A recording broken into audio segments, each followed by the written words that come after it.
World War II was not born overnight. It did not begin with a single gunshot, a single invasion, or a single man. It was the result of deep wounds left unhealed, anger allowed to grow, and humiliation that slowly turned into hatred. To understand the deadliest war in human history, we must go back to the year 1919, the year World War I officially ended, and a new, far more dangerous conflict quietly began taking shape.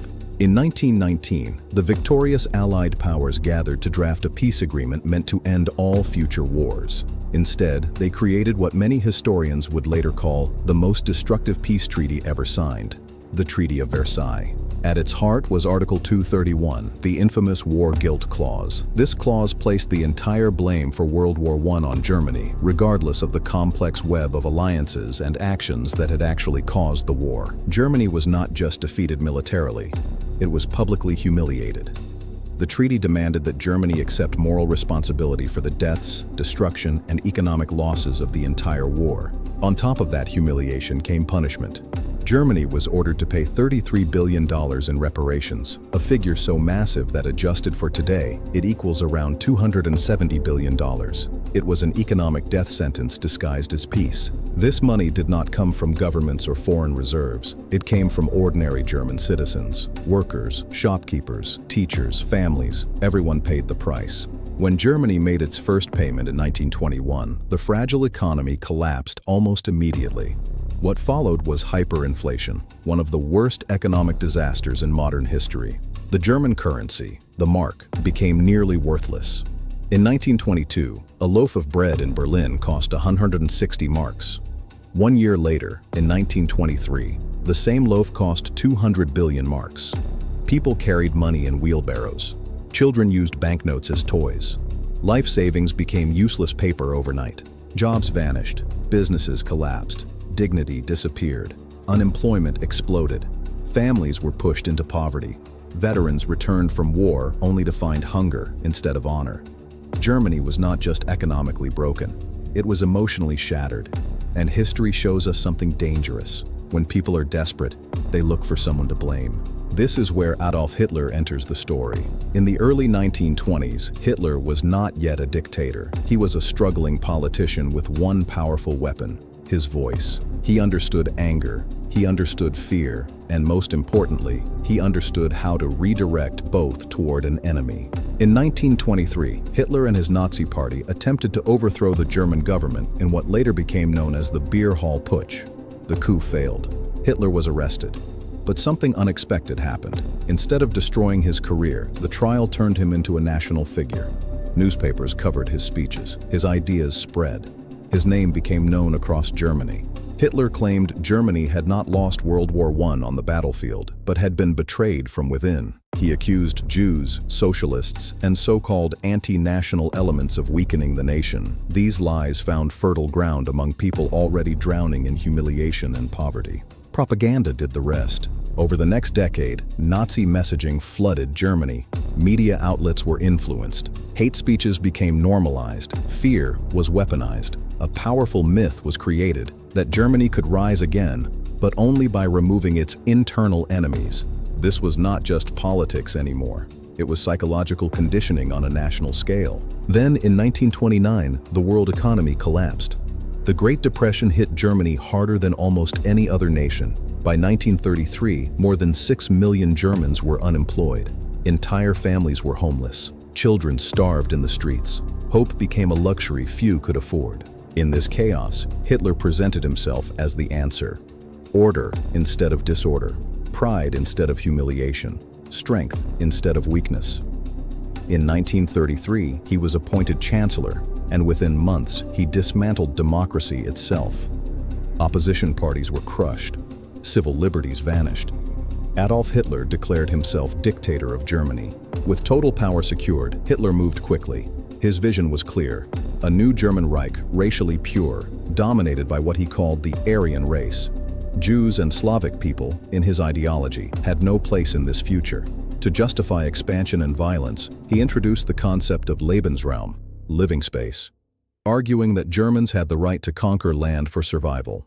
To fuel hatred, the Nazis promoted the Judeo-Bolshevism conspiracy theory. claiming Jews were responsible for the Russian Revolution and the rise of communism. This theory allowed Hitler to unite racial hatred with political fear, portraying Germany as surrounded by enemies both inside and outside its borders. By 1935, the world learned that Germany had rebuilt its air force, a direct violation of the Treaty of Versailles, which explicitly banned Germany from maintaining a military. Shockingly, the international response was weak. Many leaders, especially in Britain, believed the treaty had been too harsh and felt Germany deserved some relief. That belief led to a fatal mistake. In June 1935, Britain signed the Anglo-German Naval Agreement, officially allowing Germany to rebuild its navy. This decision sent a dangerous message. Treaty violations would be tolerated. Hitler learned an important lesson. No one was willing to stop him. France, sensing danger, responded differently. Along its eastern border, it built a massive defensive structure known as the Maginot Line, a 450-kilometer chain of forts designed to stop a German invasion. But walls, history would soon prove, do not stop ambition. By the late 1930s, Germany was no longer broken. It was armed, unified, and driven by ideology. The humiliation of Versailles had transformed into rage. Economic collapse had turned into radicalization. And Adolf Hitler now stood at the center of a nation ready to reclaim power, no matter the cost. World War II had not yet begun, but the fuse was already lit. By 1938, Adolf Hitler believed Germany was ready, not just to defend itself, but to expand. The humiliation of Versailles had been replaced with military confidence, and the world's hesitation had convinced him of one thing: aggression would not be punished. His next objective was clear: Austria. Austria was not just a neighboring country. To Hitler, it was unfinished business. He believed all German-speaking people should live under one flag. This idea, pan-Germanism, became the justification for invasion. Beyond ideology, Austria also offered strategic depth, manpower, and resources that would fuel Germany's war machine. In February 1938, Hitler summoned Austrian Chancellor Kurt Schuschnigg to Germany. The meeting was not diplomacy, it was intimidation. Schuschnigg was forced to sign an agreement allowing pro-Nazi officials to enter Austria's government. Key ministries were infiltrated, political prisoners were released. Control was slipping fast. Realizing Austria was being dismantled from within, Schuschnigg announced a national referendum, a vote to let the Austrian people decide their future. Hitler panicked. A vote meant risk. So, he chose force. In March 1938, German troops crossed into Austria without resistance. There was no war, no defense, no bloodshed. Austrian forces were ordered not to fight. The Chancellor resigned to avoid violence. Nazi propaganda flooded the streets, claiming chaos and communist uprisings, fabricated stories used to justify the invasion. Within days, Austria ceased to exist as an independent nation. The Anschluss was complete. The world watched and did nothing. Hitler had taken a country without firing a shot. This success emboldened him. If Austria was possible, Czechoslovakia was next. On Czechoslovakia's border lay the Sudetenland, home to nearly 3 million ethnic Germans. Hitler claimed these people were oppressed and demanded the region be handed over. Once again, ethnicity became a weapon. Once again, expansion was disguised as protection. At this moment, British Prime Minister Neville Chamberlain stepped in. Determined to avoid war, he believed compromise was the solution. His philosophy was simple: give Hitler what he wants, and peace will follow. This belief would soon become known as appeasement. In September 1938, the Munich Agreement was signed. Without Czechoslovakia even present, Britain and France agreed to hand over the Sudetenland to Germany. On one condition: Hitler must promise this would be his last territorial demand. Hitler accepted the land and broke the promise almost immediately. In March 1939, German troops invaded the rest of Czechoslovakia. This time, there was resistance, but it was futile. The country was dismantled, part annexed into Germany, part turned into a Nazi puppet state. The illusion was shattered. Hitler was not seeking peace, he was seeking domination. Chamberlain faced public humiliation. Even those who once supported appeasement now realized the truth. War was inevitable. Hitler's next target was Poland. But this invasion required careful planning. Poland bordered not only Germany, but the Soviet Union. And Hitler knew a two-front conflict would be disastrous. So in one of the most shocking diplomatic moves in history, Nazi Germany and the Soviet Union signed a non-aggression pact in August 1939. Ideological enemies became temporary partners. Secretly, they agreed to divide Poland between them. On September 1, 1939, nearly 1 million German troops stormed into Poland from the north and south. Tanks tore through borders, aircraft bombed cities, communication lines collapsed. This was not traditional warfare.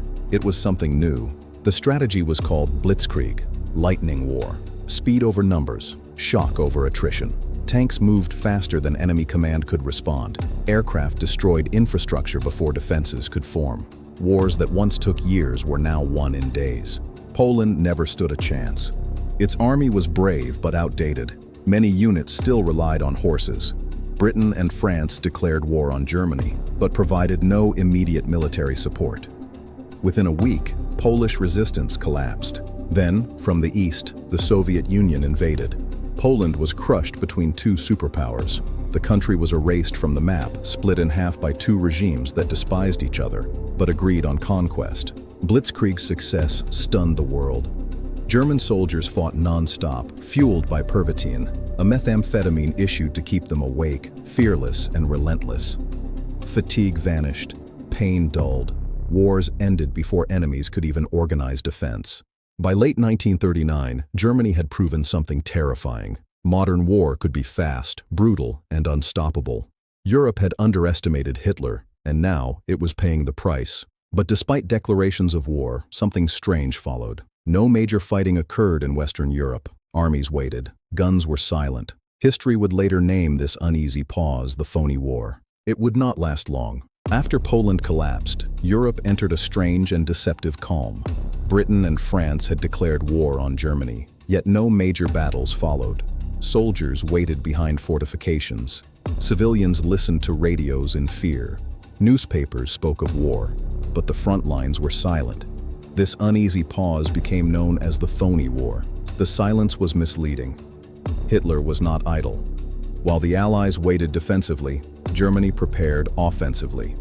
Hitler had no intention of repeating World War I's trench warfare.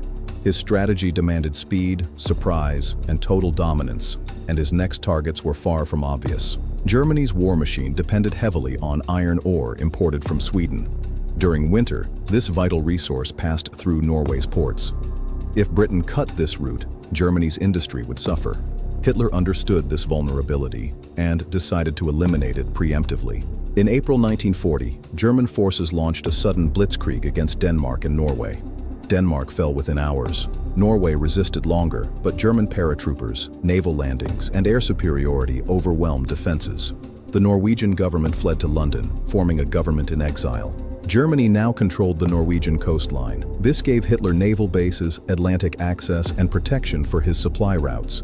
Strategically, it was a masterstroke. Politically, it exposed Allied weakness. Britain had failed, again, to stop German expansion. The consequences were immediate. British Prime Minister Neville Chamberlain lost all credibility. Parliament turned against him. The man who had promised peace for our time had delivered disaster.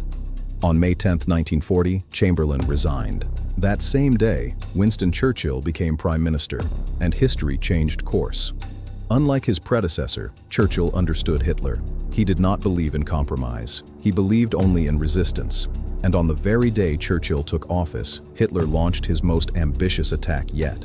Germany struck France, Belgium, the Netherlands, and Luxembourg simultaneously. This was no regional conflict, it was total war. Over 3 million German troops, supported by tanks and aircraft, surged westward. The Battle of France had begun. France believed itself protected. Along its eastern border stood the Maginot Line, a massive system of bunkers and artillery designed to stop any German invasion. French generals trusted it completely. That trust would prove fatal. Hitler did not attack the Maginot Line directly. Instead, German forces split into 3 groups. One attacked Belgium and the Netherlands. Another pinned French troops along the Maginot Line. The third, Group A, executed the real plan. Group A advanced through the Ardennes forest, a region the Allies believed impassable for tanks. French intelligence dismissed the possibility. They were wrong. Tens of thousands of German vehicles smashed through the forest, crossed the Meuse River, and broke into France's heartland. The Allied armies in Belgium were blindsided. German forces cut behind them at terrifying speed. British and French troops were surrounded from 3 sides. Their only escape route lay north, toward the English Channel. They retreated to the coastal town of Dunkirk. Nearly 400,000 Allied soldiers were trapped on the beaches. German tanks approached from land. Luftwaffe bombers attacked from the sky. Annihilation seemed inevitable. What followed was one of the most dramatic moments in modern history. Britain launched Operation Dynamo, a desperate evacuation across the Channel. Warships alone were not enough. Civilian boats, fishing vessels, yachts, ferries answered the call. For 9 harrowing days, under constant fire, soldiers were ferried from the beaches. The Royal Air Force fought overhead to protect them. Men waited in lines stretching into the sea, knowing death could arrive at any second. By June 4, 1940, over 350,000 soldiers had been rescued. Militarily, it was a retreat. Psychologically, it was a miracle. Britain had lost equipment, but saved its army. And with it, its ability to continue the war. France, however, could not recover. With its forces shattered and leadership collapsing, the French government surrendered on June 22, 1940. Paris fell. Northern France came under German occupation. A puppet regime was installed in the south. Within weeks, Hitler controlled most of Western Europe. Austria, Poland, Denmark, Norway, Belgium, the Netherlands, and France were all under Axis dominance. Italy joined Germany under the Pact of Steel. The balance of power had collapsed. Only Britain remained, alone, outnumbered, surrounded. By the summer of 1940, Europe had fallen silent under German boots. From the Arctic Circle to the Atlantic coast, Nazi flags flew over conquered capitals. Only one nation still stood openly defiant: Britain. No allies remained on the continent. No second front existed. Britain now faced the most powerful military machine the world had ever seen, alone. Hitler believed Britain's resistance was temporary. He assumed fear, exhaustion, or political pressure would force surrender. But Hitler misunderstood one man: Winston Churchill. Churchill did not speak the language of compromise. He spoke the language of defiance. In Parliament and on radio broadcasts, Churchill delivered speeches that reshaped British morale. He did not promise safety. He promised struggle. He did not promise victory without sacrifice. He promised endurance, no matter the cost. Churchill understood a brutal truth: Britain could not survive a German invasion. If Hitler crossed the English Channel, Britain would fall. Preventing that invasion became the single most important mission of the war. For Germany to invade Britain, an operation codenamed Operation Sea Lion, Hitler first needed control of the skies. Without air superiority, German troops would be slaughtered before reaching land. Thus began the First War, fought almost entirely in the air. This confrontation became known as the Battle of Britain, a fight not for territory, but for survival. The German Luftwaffe versus Britain's Royal Air Force. Fighter against fighter, radar against speed, endurance against terror. Germany believed Britain's air defenses were weak. They were wrong. Britain possessed a secret advantage: radar. This technology allowed British command to detect incoming German aircraft long before they reached the coast, conserving precious fighters. The RAF was numerically inferior. German aircraft outnumbered British fighters, but Britain compensated with coordination, communication, and discipline. Every pilot mattered, every aircraft mattered, every minute mattered. The Luftwaffe began by attacking British airfields, radar stations, and aircraft factories. The goal was to destroy the RAF on the ground before it could fight in the air. Losses mounted on both sides. British pilots, many barely in their 20s, flew multiple missions per day. Fatigue became extreme. Aircraft returned riddled with bullets. Some never returned at all. Replacement pilots were rushed into combat with minimal training. Yet despite heavy losses, the RAF held. German intelligence miscalculated British strength. They believed the RAF was close to collapse. In reality, Britain stood on the edge, but had not fallen. Then Hitler made a critical mistake. After a British bombing raid struck Berlin, Hitler's pride was wounded. In anger, he ordered the Luftwaffe to shift strategy. From military targets to civilian cities, London became the new target. Thus began the Blitz. Night after night, German bombers poured explosives onto British cities. Homes, factories, hospitals. Nothing was spared. Fires raged across London. Entire neighborhoods vanished overnight. The intention was psychological collapse. Hitler believed terror would break British will. Instead, it hardened it. Civilians slept in underground stations. Children were evacuated. Life continued amid ruins. By redirecting attacks away from RAF airfields, Germany unknowingly gave Britain breathing room. The RAF repaired runways, replaced aircraft, rested pilots, and survived. The Battle of Britain reached its climax in September 1940. German losses grew unsustainable. British resistance refused to break. Air superiority remained out of Hitler's grasp. Without control of the skies, Operation Sea Lion was cancelled. The invasion of Britain would never come. This marked the first major strategic defeat of Nazi Germany. The war had shifted. For the first time, Hitler had been stopped. Britain remained battered but unbroken. The island nation became a fortress, a base for resistance, a symbol to the world that Nazi Germany was not invincible. Churchill addressed the nation again, not with celebration but resolve. The war was far from over. Britain had survived its darkest hour, but greater storms lay ahead. While Britain defended its skies, Hitler turned his gaze eastward, toward vast lands, enormous armies, and an enemy he believed could be destroyed in months. The fragile peace between Germany and the Soviet Union was nearing its end. Even as British cities burned under the Blitz, Hitler was already planning a far larger war, one that would decide the fate of Europe itself. His eyes turned east, toward the vast lands of the Soviet Union. The Nazi-Soviet non-aggression pact had always been temporary. Hitler never intended peace with communism. From the beginning, he viewed the Soviet Union not as a partner, but as an obstacle and a prize. For Hitler, the invasion of the USSR was ideological, racial, and economic all at once. He believed Slavic peoples were inferior. He believed communism was a Jewish conspiracy. And he believed the East held endless resources, oil, grain, land, that Germany desperately needed. This vision had a name, Lebensraum, living space. Hitler believed Germany's future depended on conquering the East and reshaping it forever. On 22 June 1941, without a declaration of war, Germany launched Operation Barbarossa, the largest military invasion in human history. Nearly 3 million German soldiers, supported by thousands of tanks, aircraft, and artillery pieces, surged across a front stretching more than 2,900 kilometers. Alongside them marched troops from Italy, Romania, Hungary, and Finland. The Soviet Union was caught completely off guard. Despite warnings from spies, allies, and even British intelligence, Joseph Stalin refused to believe Hitler would attack. As a result, Soviet forces were unprepared. Aircraft sat lined up on airfields. Command structures were paralyzed. Entire units were surrounded before they could even respond. German Blitzkrieg once again proved devastating. Within weeks, vast Soviet armies were encircled and destroyed. Hundreds of thousands of soldiers were captured. Entire regions collapsed. The invasion was divided into 3 massive thrusts. Army Group North advanced toward Leningrad. Army Group Center drove straight for Moscow. Army Group South pushed into Ukraine, aiming for its fertile farmland and industrial cities. Nowhere was the destruction more brutal than in the treatment of civilians. This was not a conventional war. It was a war of extermination. Special Nazi units known as Einsatzgruppen followed the army. Their mission was simple and horrifying: execute Jews, communists, intellectuals, and anyone deemed a threat. Villages were wiped out. Mass graves filled forests and ravines. Entire communities vanished in days. This marked the early phase of what would later be known as the Holocaust.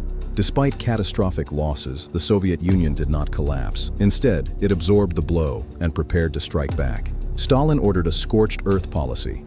As Soviet forces retreated, they destroyed crops, factories, railways, and infrastructure, leaving nothing for the Germans to use. Factories were dismantled and transported east beyond the Ural Mountains. Entire industries were relocated in weeks. Soviet production did not stop, it multiplied. As summer turned to autumn, German supply lines stretched dangerously thin. Fuel ran low. Ammunition became scarce. Vehicles broke down across vast distances. Then came Russia's greatest ally, winter. German forces were unprepared for extreme cold. Uniforms were inadequate. Engines froze. Weapons jammed. Frostbite claimed more soldiers than bullets.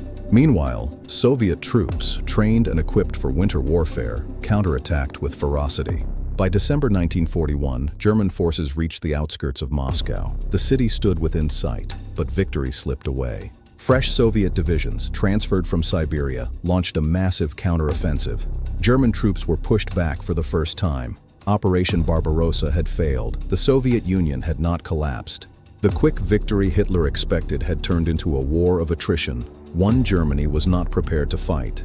The Eastern Front now became the deadliest theater of World War II. Millions would die here, soldiers and civilians alike. As Germany bled in the east, the war expanded beyond Europe. Events thousands of kilometers away would soon drag a new superpower into the conflict. The world was about to change forever. While Europe burned and the Eastern Front swallowed millions of lives, another power had been quietly preparing its own path to war: Imperial Japan. Japan was not fighting for ideology like Germany, nor revolution like the Soviet Union. Japan was fighting for survival as an empire. Japan was an island nation with almost no natural resources. It lacked oil, iron, coal, and rubber, materials essential for modern warfare and industrial growth. To solve this problem, Japan turned outward. Throughout the 1930s, it expanded aggressively into Asia, first Manchuria, then deep into China. The invasion of China in 1937 unleashed unimaginable brutality. Entire cities were massacred, civilians were targeted deliberately. The world watched, but did little. Japan's expansion alarmed Western powers, especially the United States, which had economic and strategic interests in the Pacific. At first, America tried diplomacy, then pressure, finally, sanctions. In 1941, the United States cut off Japan's access to oil and steel, resources that powered Japan's military machine. This decision cornered Japan. Without oil, its navy would grind to a halt within months. Without steel, its weapons could not be replaced. Japan faced a choice: retreat from its conquests or strike before its strength vanished. Japan chose war. Japanese military planners identified the greatest threat to their expansion: the United States Pacific Fleet, stationed at Pearl Harbor, Hawaii. If that fleet could be destroyed in one decisive blow, Japan believed it would gain time to seize Southeast Asia and secure vital resources. In total secrecy, Japan planned one of the most daring attacks in military history. On the morning of December 7, 1941, 6 Japanese aircraft carriers launched more than 350 planes toward Pearl Harbor.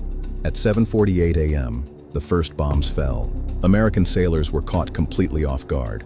Battleships sat anchored. Aircraft were parked wing to wing. Anti-aircraft defenses were unmanned. Within minutes, explosions ripped through the harbor. Ships burned. Oil ignited the sea. Aircraft were destroyed before they could take off.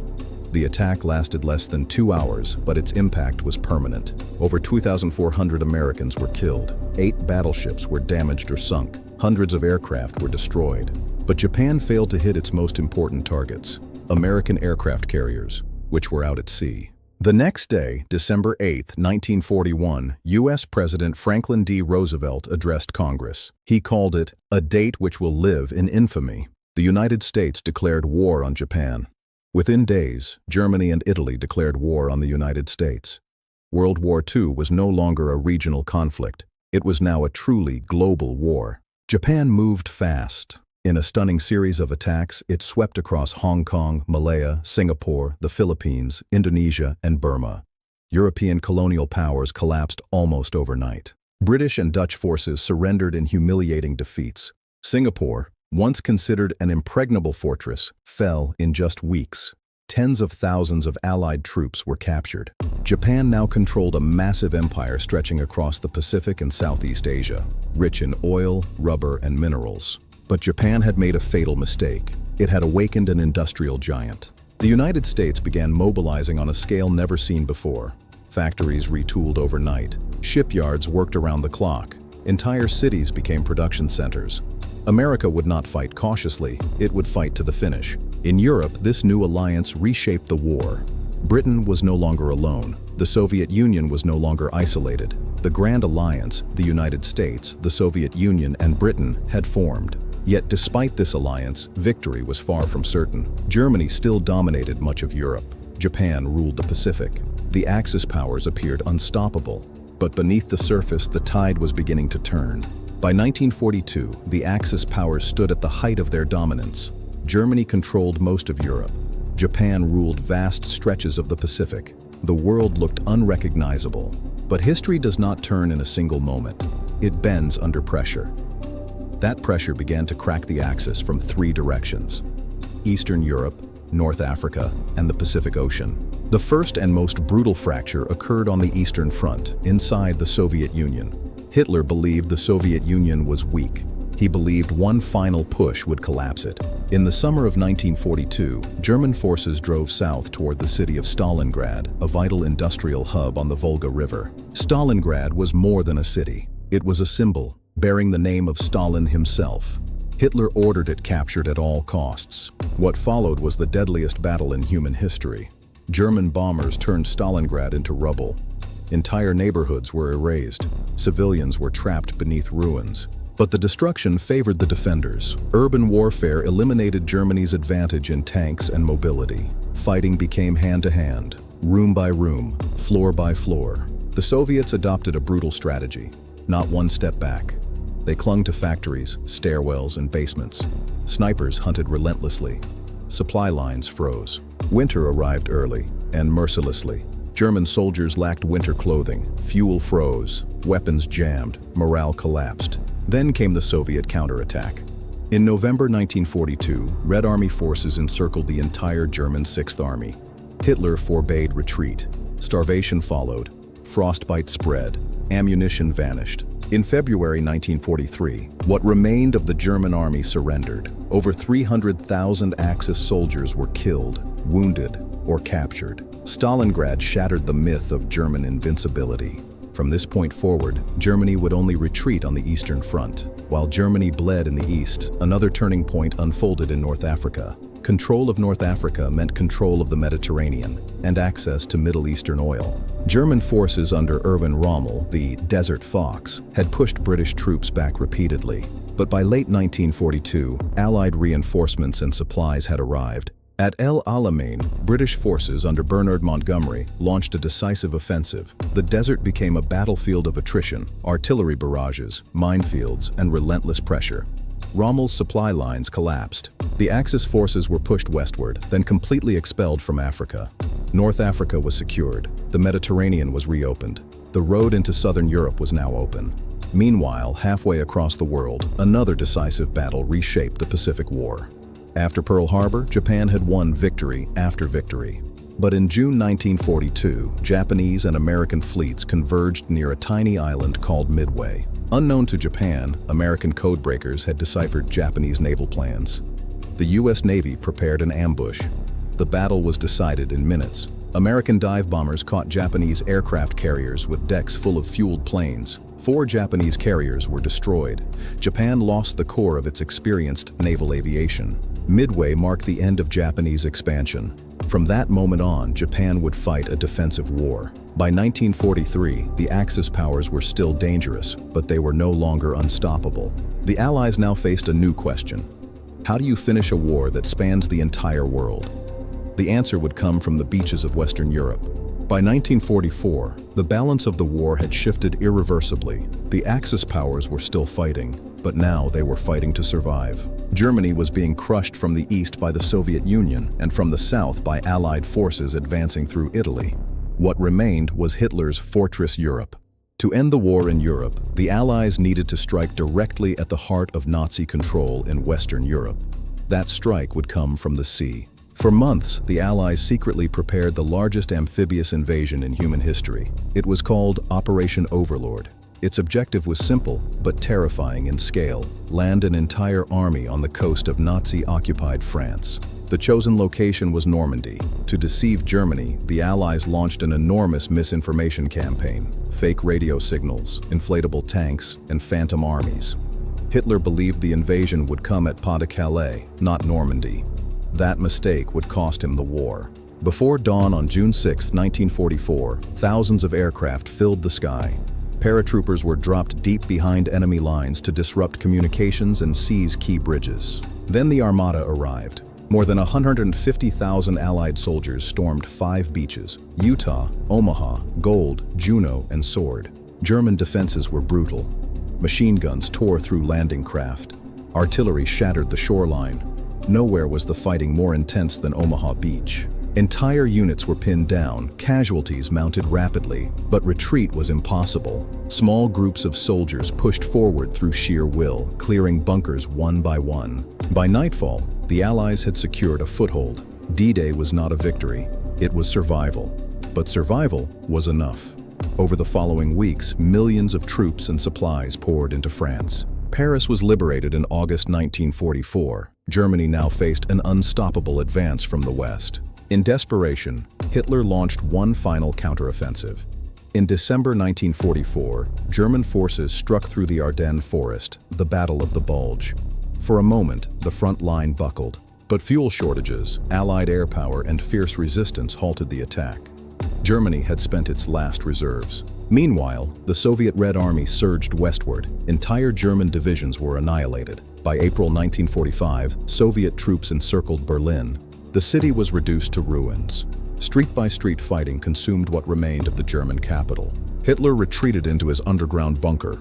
On April 30, 1945, Adolf Hitler committed suicide. 1 week later, Germany surrendered unconditionally. The war in Europe was over. But the World War was not finished. In the Pacific, Japan continued to fight with fanatical resistance. Island after island had been captured at enormous cost. Battles like Iwo Jima and Okinawa revealed a terrifying reality. An invasion of Japan itself would cost millions of lives. The United States turned to a weapon unlike anything the world had ever seen. A secret project, the Manhattan Project, had been developing an atomic bomb. On August 6, 1945, an atomic bomb was dropped on Hiroshima. The city was obliterated in seconds. 3 days later, a second bomb fell on Nagasaki. Japan faced annihilation. On August 15, 1945, Japan announced its surrender. World War II was over. The cost was unimaginable. Over 60 million people were dead. Entire cities were erased. The Holocaust had revealed humanity's darkest depths. Europe lay in ruins. From the ashes, a new world order emerged. The United States and the Soviet Union became superpowers. The United Nations was formed to prevent another global catastrophe. Colonial empires began to collapse. The Cold War began. Borders were redrawn. Nations were reborn. World War II did not just end a conflict, it reshaped civilization itself. Every modern geopolitical tension carries its shadow. Every alliance, every rivalry, every nuclear threat traces back to these years. This was not just a war of armies. It was a war that defined the modern world.